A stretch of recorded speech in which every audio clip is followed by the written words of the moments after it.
School ਜਾਂਦਾ ਸੀ, ਘਰ 'ਚ ਥੋੜੀ ਗੁਰਬਤ ਸੀ, ਮੈਨੇ ਕੰਮ ਤੇ ਲਾ ਦਿੱਤਾ। ਘਰ 'ਚ ਗੁਰਬਤ ਸੀ ਤੇ ਅੰਮੀ ਨੇ ਕੰਮ ਤੇ ਵਾਲਦ ਸਾਹਿਬ ਕੀ ਕਰਦੇ ਨੇ? ਬਿਮਾਰ, ਮਜ਼ਦੂਰੀ ਕਰਦੇ ਸੀ, ਬਿਮਾਰ ਹੋ ਗਏ। ਬਿਮਾਰ ਨੇ, ਮਜ਼ਦੂਰੀ ਕਰਦੇ ਸੀ।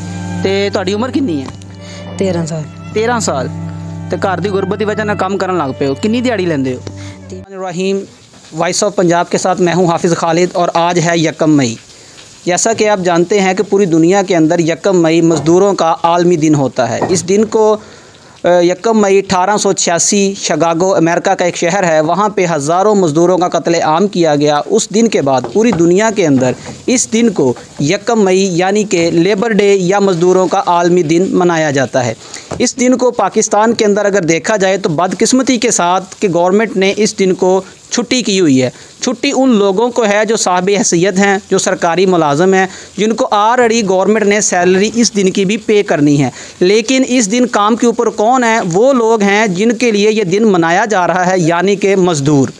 तो आएँ आज हम आपकी मज़दूरों से मुलाकात करवाएंगे। इस दिन के हवाले से उनका क्या मौक़िफ़ है वो हम आपको सुनाएं। शहर में मज़दूर जैसा दर बदर कोई नहीं, जिसने सबके घर बनाए उसका घर कोई नहीं। अस्सलाम वालेकुम भाईजान। वालेकुम सलाम जी। भाईजान क्या नाम है आपका? मोहम्मद इरफान। इरफान भाई तुसी इत्थे मजदूरी करदे हो, तुहानू कितनी मजदूरी मिलदी? 600 रुपए। तुहाडा गुजारा हो जांदा है? बड़ा मुश्किल। किस तरह करदे हो? बड़ा मुश्किल है। जेहड़ी शै लईदी वो अगली मुक्की पई हुंदी है, दिहाड़ी पूरी नहीं दी। उतो मकान किराए दे ने, खर्चे ज़्यादा ने, महंगाई बहुत ज़्यादा है। 250-300 रुपये किलो घ्यो होया पिया, 100 रुपये चीनी, 50-55 रुपये आटा है। बड़ा मुश्किल इस गल ते गुजारा है, इस मजदूरी ते। मकान का किराया भी देना जी, सारा कुछ ही बहुत मुश्किल है। अज 1 मई है, 1 मई नूं मजदूरां दा आलमी दिन मनाया जाता पूरी दुनिया ते, और इस दिन गवर्नमेंट ने छुट्टी की हुई है आम अदारियां नूं। लेकिन तुसी काम ते हो, इस हवाले नाल तुहाडा की कहना है? असी जी काम ते आवांगे तो सानू मजदूरी मिलनी। जिहड़े सरकारी मुलाजम ने वो घर बैठे अगले छुट्टी करके तनख्वाह लैंदे, साडी तनख्वाह नहीं हैगी। असीं आवांगे काम ते सानू तनख्वाह मिल। ते इमरान खान साहब तो कह रहे हैं कि लाखां नौकरियां वंडांगा, मैं इस मुल्क 'च खुशहाली ले आवांगा। तुहानू नज़र आंदी खुशहाली? नहीं जी, सानू तो खुशहाली नज़र नहीं। असीं तो दिन ब दिन थल्ले जा रहे हैं, बजाय कि महंगाई वधी है। महंगाई बहुत वधी। तुसी गुजारा बहुत मुश्किल करदे हो। तुसी इमरान खान साहब नूं, प्राइम मिनिस्टर साहब नूं की कहोगे इस हवाले नाल? ये असीं कहांगे भी साडी मजदूरी वधाई जावे ते महंगाई घट होवे ते साडा आपदा घर होवे, बस जी। 1 मई है और 1 मई के हवाले से आप जानते हैं कि मज़दूरों का ये आलमी दिन है, और हम मज़दूरों से आपकी बात करवा रहे हैं, उनके मौक़िफ़ जान रहे हैं। इस वक्त एक छोटा सा बच्चा हमारे साथ मौजूद है, ये भी आज मज़दूरी पे आया हुआ है, जबकि आज 1 मई है। इन्हें देख के मुझे एक शेर याद आ गया कि मेरे हिस्से में किताबें न खिलौने आए, ख्वाहिश रिज़्क़ ने छीन लिया मेरा बचपन मुझसे। आए इस भाई से पूछते हैं कि इनका क्या कहना है। अस्सलाम वालेकुम भाई। वालेकुम सलाम। भाईजान की नाम तुहाडा? शाहजेब। शाहजेब, तुहाडी थोड़ी जी उम्र है, पढ़न दी उम्र है, तुसी काम क्यों कर रहे हो? ਸਕੂਲ ਜਾਂਦਾ ਸੀ, ਘਰ 'ਚ ਥੋੜੀ ਗੁਰਬਤ ਸੀ, ਮੈਨੇ ਕੰਮ ਤੇ ਲਾ ਦਿੱਤਾ। घर च गुरबत सी ते अम्मी ने काम ते वालद साहब की करदे ने? ਬਿਮਾਰ, ਮਜ਼ਦੂਰੀ ਕਰਦੇ ਸੀ, ਬਿਮਾਰ ਹੋ ਗਏ। बीमार ने, मजदूरी करदे सी। ते तुहाडी उम्र कितनी है? 13 साल। 13 साल। ते घर दी गुरबत की वजह नाल काम करन लग पे हो, कितनी दिहाड़ी लैंदे हो? 300। तुहाडी दिहाड़ी दे नाल घर दा चुल्हा चलदा या होर भी कमाउण वाला है कोई? ਮੇਰਾ ਚਾਚੂ ਹੈਗਾ ਜੀ। चाचू भी कमाਉਂਦੇ ਨੇ। ਤੇ ਤੁਸੀਂ ਘਰ ਪੈਸੇ ਕਿਹਨੂੰ ਦਿੰਦੇ ਹੋ? ਆਪਦੀ ਦਾਦੀ ਨੂੰ ਜਾਂ ਆਪਦੀ ਮੰਮੀ ਨੂੰ ਫੜਾ ਦਿੰਦੇ। ਵਾਲਦਾ ਨੂੰ। ਤੇ ਘਰ ਦਾ ਨਿਜ਼ਾਮ ਫਿਰ ਚੱਲਦਾ ਹੈ? ਹਾਂਜੀ। ਤੇ ਗਵਰਨਮੈਂਟ ਦੇ ਨਾਮ ਤੁਸੀਂ ਕੀ ਪੈਗਾਮ ਦੇਵੋਗੇ ਕਿ ਗਵਰਨਮੈਂਟ ਤੁਹਾਡੇ ਵਾਸਤੇ ਕੀ ਕਰੇ? ਸਾਡੀ ਦਿਹਾੜੀ ਵਧਾਈ ਜਾਵੇ। ਅਸੀਂ ਕਹਿੰਦੇ ਹਾਂ ਵੀ घर का खर्चा, महंगाई बहुत हुई है, तो काम की जाए सारी। जी नाज़रीन, आपने इस बच्चे की बात सुनी। उनका कहना है कि घर में गुर्बत थी, बाप बीमार है और वालदा ने मुझे काम पे लगा दिया। 300 रुपये इस बच्चे को दिन में मिलता है, सारा दिन काम करने के बाद, और फिर जाके इनके घर का चूल्हा चलता है। जन की ना है बिशारत जी। बिशारत भाई, अज 1 मई है। 1 मई का मतलब है कि पूरी दुनिया के उत्ते अज मजदूरों का आलमी दिन मनाया जा रहा है। मैं तुहानू देखा कि तुसीं अज भी माशाअल्लाह मजदूरी कर रहे हो, काम कर रहे हो।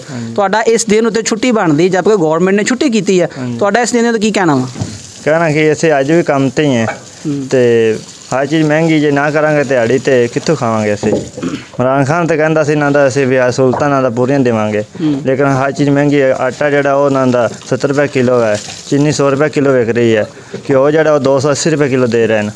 असीं की करांगे इत्थे? तुहाडा मकान अपना? नहीं जी, किराए ते है। कितना किराया दिंदे हो? 5000 रुपया किराया। शादीशुदा हो? हाँ जी। कितने बच्चे ने? बच्चे नहीं है, 2 जी है, वो भी सानू किराया देना भी औखा है। अच्छा। हाँ जी, लॉकडाउन उत्तों होया, असीं की करिए? तो मजदूरों का तो आलमी दिन है। अज गवर्नमेंट ने छुट्टी की है, सारे आपके घर च, तुसीं काम ते हो। इमरान खान के नाम तुसीं की पैगाम देवोगे? ਇਮਰਾਨ ਖਾਨ ਦਾ ਨਾਮ ਅਸੀਂ ਕੀ ਦਈਏ, ਅਸੀਂ ਅੱਜ ਵੀ ਕੰਮ ਹੀ ਕਰਨਾ ਹੈ। ਜਿਹੜੇ ਇਹ ਲੋਕ ਉਹ ਤਾਂ ਖਾ ਰਹੇ ਇਹਨਾਂ ਦਾ, ਕਿਉਂ ਪੜ੍ਹੇ ਲਿਖੇ ਨੇ, ਅਸੀਂ ਅਨਪੜ੍ਹ ਬੰਦੇ ਹਾਂ। ਅਸੀਂ ਨਾ ਤਾਂ ਕਿਸੇ ਕਰ ਸਕਦੇ ਨਾ ਨੌਕਰੀ ਕਰ ਸਕਦੇ ਹਾਂ। ਸਾਡੇ ਵਾਸਤੇ ਮਜ਼ਦੂਰੀ ਹੈ, ਜਿਵੇਂ ਦਿਨ ਵੀ ਸਾਡੇ ਵਾਸਤੇ ਛੁੱਟੀ ਨਹੀਂ ਹੈ। ਜਿਵੇਂ ਵਾਲੇ ਦਿਨ ਵੀ ਤੁਸੀਂ ਕੰਮ ਤੇ? ਹਾਂਜੀ, ਜਿਵੇਂ ਦਿਨ ਵੀ ਕੰਮ ਤੇ ਆਉਂਦੇ। ਤੇ ਯਾਨੀ ਕਿ ਤੁਹਾਨੂੰ ਨਹੀਂ ਪਤਾ ਕਿ ਅੱਜ ਯਕਮ ਮਈ ਹੈ, ਮਜ਼ਦੂਰਾਂ ਦਾ ਦਿਨ ਹੈ, ਤੁਸੀਂ ਆਪਦੇ ਰੂਟੀਨ ਤੇ ਆਪਦੇ ਕੰਮ ਤੇ ਆਏ ਹੋ? ਅਸੀਂ ਆਪਦੇ ਕੰਮ ਤੇ ਆ ਰਹੇ। ਸ਼ਾਦੀशुदा ਹੈਗੇ, 4 ਬੱਚੇ ਜੀ, ਕਿਰਾਏ ਤੇ ਮਕਾਨ 8000 ਕਿਰਾਇਆ ਹੈਗਾ ਜੀ। 8000 ਰੁਪਏ ਕਿਰਾਇਆ ਦੇ? ਹਾਂਜੀ। ਅੱਜ ਤੇ ਯਕਮ ਮਈ ਹੈ, ਮਜ਼ਦੂਰਾਂ ਦਾ ਆਲਮੀ ਦਿਨ ਹੈ, ਗੌਰਮੈਂਟ ਨੇ ਛੁੱਟੀ ਕੀਤੀ ਅੱਜ, ਤੁਸੀਂ ਕਿਉਂ ਨਹੀਂ ਕੀਤੀ? ਸਾਡਾ ਘਰੇ ਸਰਦਾ ਨਹੀਂ ਜੀ, ਇਹ ਕੋਈ ਛੁੱਟੀ ਗੱਲ ਹੀ ਪਿੱਛੋਂ ਕੋਈ ਖਾਣ ਨੂੰ ਕੁਛ ਹੈ ਨਹੀਂ ਹੈਗੀ ਜੀ। ਤੇ ਗੌਰਮੈਂਟ ਦੇ ਨਾਮ ਤੁਸੀਂ ਕੀ ਪੈਗਾਮ ਦਿਓਗੇ? ਗੌਰਮੈਂਟ ਨਾਲ ਪੈਗਾਮ ਦਾਂਗੇ ਸਾਡੀ ਦਿਹਾੜੀ ਵਧਾਈ ਜਾਵੇ ਜੀ, ਚੀਜ਼ਾਂ ਸਸਤੀਆਂ ਕੀਤੀਆਂ ਜਾ। ਮੇਰਾ ਨਾਮ ਰਿਜ਼ਵਾਨ ਜੀ। ਰਿਜ਼ਵਾਨ ਭਾਈ, ਅੱਜ ਯਕਮ ਮਈ ਹੈ, ਯਕਮ ਮਈ ਪੂਰੀ ਦੁਨੀਆ ਦੇ ਉੱਤੇ ਮਜ਼ਦੂਰਾਂ ਦਾ ਆਲਮੀ ਦਿਨ ਮਨਾਇਆ ਜਾਂਦਾ ਹੈ। ਤੁਸੀਂ ਅੱਜ ਕੰਮ ਤੇ ਆਏ ਹੋਏ ਹੋ, ਤੁਸੀਂ ਪਲੰਬਰ ਹੋ, ਤੁਸੀਂ ਇਸ ਹਵਾਲੇ ਨਾਲ ਕੀ ਕਹੋਗੇ? ਸਰ ਅਸੀਂ ਛੁੱਟੀ ਨਹੀਂ ਕਰ ਸਕਦੇ, ਸਾਡੀ ਮਜਬੂਰੀ ਹੈ। ਸਾਡੇ ਵਾਸਤੇ ਤਾਂ ਹਰ ਦਿਨ ਹੀ ਕੰਮ ਦਾ ਵਾ, ਉਹ ਚਾਹੇ ਈਦ ਦਾ ਹੋਏ, ਜੁਮੇ ਦਾ ਹੋਏ ਜਾਂ ਕੋਈ ਵੀ ਦਿਨ ਹੋਵੇ, ਸਾਨੂੰ ਤਾਂ ਮਜਬੂਰੀ ਹੈ, ਅਸੀਂ ਕੰਮ ਨਹੀਂ ਛੱਡ ਸਕਦੇ।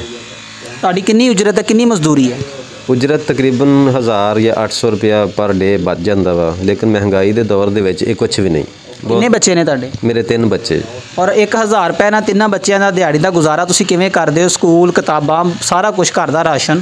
ਬਹੁਤ ਮੁਸ਼ਕਿਲ ਹੈ ਸਰ। ਹਰ ਬੱਚੇ ਦਾ ਤਕਰੀਬਨ 1 ਕਿਲੋ ਦੁੱਧ ਆਉਂਦਾ ਵਾ, 3 ਕਿਲੋ ਵੀ ਅਗਰ ਦੁੱਧ ਆਵੇ ਡੇਲੀ ਦਾ, 300 ਰੁਪਏ ਦਾ ਤੇ ਦੁੱਧ ਹੈ, 300 ਰੁਪਏ ਦਾ ਘਿਓ ਹੈ। ਉਸ ਤੋਂ ਪਿੱਛੇ ਉਹਨਾਂ ਦੇ ਬੱਚਿਆਂ ਦੀਆਂ ਫੀਸਾਂ, ਕੀ ਅਸੀਂ ਆਪਣੇ ਬੱਚਿਆਂ ਦਾ ਮੁਸਤਕਬਲ ਕ੍ਰੀਏਟ ਕਰਾਂਗੇ? ਕੀ ਉਹਨਾਂ ਨੂੰ ਪੜ੍ਹਾਵਾਂਗੇ, ਕੀ ਲਿਖਾਵਾਂਗੇ? ਈਦ 'ਚ ਚੰਦ ਦਿਨ ਰਹਿ ਗਏ ਨੇ, ਤੁਸੀਂ ਸ਼ਾਪਿੰਗ ਕੀਤੀ ਈਦ ਦੀ? ਨਹੀਂ, ਹਜੇ ਤੱਕ ਕੋਈ ਸ਼ਾਪਿੰਗ ਨਹੀਂ ਕੀਤੀ, ਕੁਝ ਬਜਟ ਹੀ ਨਹੀਂ ਬਚਿਆ, ਕੁਝ ਪੈਸੇ ਨਹੀਂ ਹਜੇ ਤੱਕ ਸੇਵ ਹੋਏ ਜਿਹਦੇ ਨਾਲ ਅਸੀਂ ਖਰੀਦ ਲਈਏ, ਸ਼ਾਪਿੰਗ ਵਗੈਰਾ ਕਰ ਲਈਏ।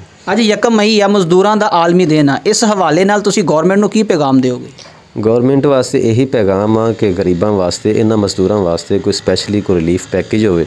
ਇਸ ਤੋਂ ਇਲਾਵਾ ਕੋਈ ਮਹਿੰਗਾਈ ਇਹਨਾਂ ਵਾਸਤੇ ਕੋਈ ਥੋੜ੍ਹੀ ਕੰਟਰੋਲ ਕੀਤੀ ਜਾਵੇ। ਕਮ ਅਜ਼ ਕਮ ਖਾਣ ਪੀਣ ਵਾਲੀਆਂ ਜਿਹੜੀਆਂ ਚੀਜ਼ਾਂ ਹੈਗੀਆਂ ਨੇ, ਘਿਓ, ਚੀਨੀ ਔਰ ਇਸ ਤੋਂ ਇਲਾਵਾ ਦੁੱਧ ਵਗੈਰਾ, ਇਸ ਤਰ੍ਹਾਂ ਦੀਆਂ ਚੀਜ਼ਾਂ, ਇਹਨਾਂ ਦੀ ਕੀਮਤ ਜਿਹੜੀ ਇੱਕ ਯਕਸਾਂ ਹੋਵੇ और हर जगह पे होवे। ये नहीं कि यूटिलिटी स्टोर वगैरह पे सिर्फ घट कीमत होवे। आपने भाई की बात सुनी, इन्होंने बड़ी डिटेल बताई है पाकिस्तान के हालात के ऊपर कि रमज़ान बाज़ारों के अंदर क्या हो रहा है। यकम मई मज़दूरों के आलमी दिन के हवाले से इन्होंने बताया कि हम आज भी काम के ऊपर मामूर हैं, मौजूद हैं और बहुत कम उजरत के अंदर इन्हें अपने घर का चूल्हा चलाना पड़ता है। बच्चे हैं, उनकी स्कूल की फ़ीसें, किताबें, सारा कुछ है। और अगर ईद के हवाले से बात की जाए, चंद दिन बाद ईद आने वाली है, इन्होंने कहा है कि ईद की शॉपिंग नहीं की क्योंकि इनके पास बजट नहीं है। कैमरामैन नुमान सेठी के साथ हाफिज़ Khalid, voice of Punjab, district Pakpattan.